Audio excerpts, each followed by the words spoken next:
अस्सलाम वालेकुम दोस्तों, मैं हूं दानियल फ़ारूक और आप देख रहे हैं अल्टीमेट हिस्ट्री चैनल।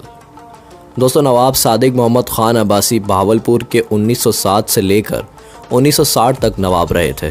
नवाब सादिक अपने वालिद के इंतकाल के बाद सिर्फ 3 साल की उम्र में ही नवाब बन गए थे।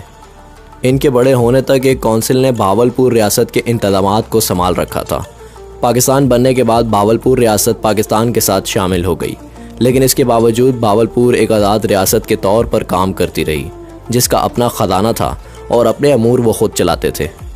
दोस्तों, ये बात बहुत कम लोगों को पता है कि नवाब सादिक कितने सखी इंसान थे।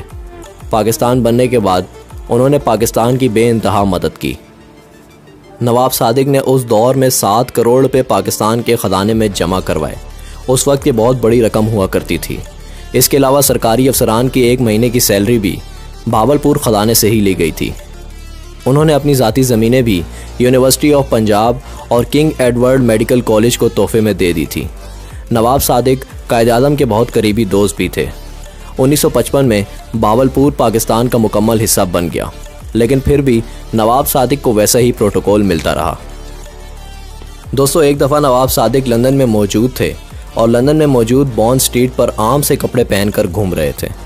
इन दिनों रॉयल राइस गाड़ियाँ दुनिया की महंगी तरीन गाड़ियाँ समझी जाती थीं।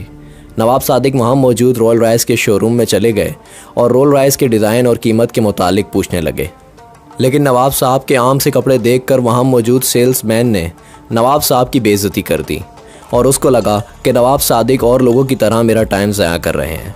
उसको नहीं पता था कि उसके सामने नवाब ऑफ बहावलपुर खड़े हैं। नवाब सादिक ने उस वक्त तो कुछ नहीं कहा और लंदन में मौजूद अपने घर वापस आ गए।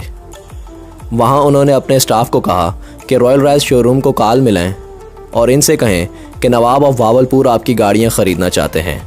रॉयल राइस ने जब ये सुना तो नवाब सादिक के लिए रेड कारपेट बिछाया गया और उनको वेलकम करने के लिए सारे इंतज़ामात किए गए। और नवाब सादिक ने उस वक्त रॉयल कपड़े पहने थे और उनके साथ उनके स्टाफ की फ़ौज थी। शोरूम में उस वक्त 6 रॉयल राइस गाड़ियाँ खड़ी थी। नवाब साहब ने वो 6 की 6 गाड़ियाँ ख़रीद लीं और इनको पाकिस्तान इंपोर्ट कराने का ऑर्डर दे दिया।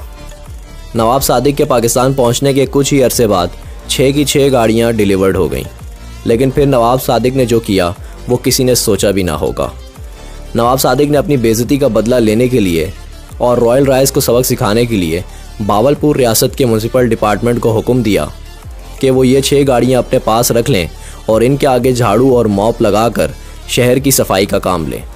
दुनिया की महंगी और एक्सपेंसिव तरीन गाड़ियाँ बहावलपुर में कूड़ा कचरा उठाने का काम करने लगीं।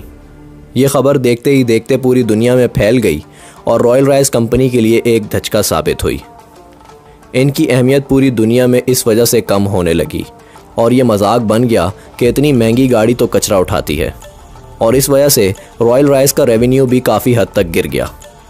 रॉयल राइस ने इस पूरे मामले की तहकीकात कराई और एक टेलीग्राम के ज़रिए नवाब साहब से ऑफिशियली माफ़ी मांगी और इनसे रिक्वेस्ट की कि वो रॉयल राइस से ये काम लेना छोड़ दें, और उन्होंने कुछ गाड़ियां नवाब साहब को तोहफे में भी दी।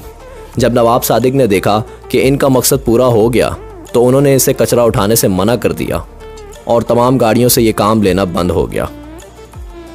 दोस्तों, वीडियो अच्छी लगे तो वीडियो को लाइक करें, शेयर करें और चैनल को सब्सक्राइब करें। शुक्रिया।